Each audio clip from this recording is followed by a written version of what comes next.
lang nu thari apa dam lai hian la alo phuani kan zoram chung mai pon lo zoram pon na pon se zai ve lam na na alo phan thina nia to kin ji ma po khomoi mi pui te pon ni se lam thai ki nam chuan gut pen pon ni se kan thu thu sa ma ni pathian le pui na be kan ni ti hiari lam thai te pon ni se lam chok le pon kan ni ngen to kan ni chu ba chuan apa ha phua ma ra lam na na te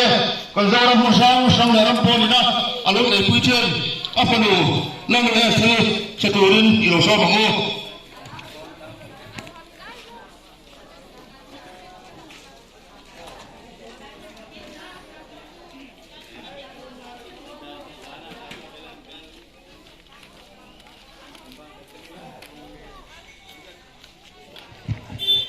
Marin kan nei ro thil lu te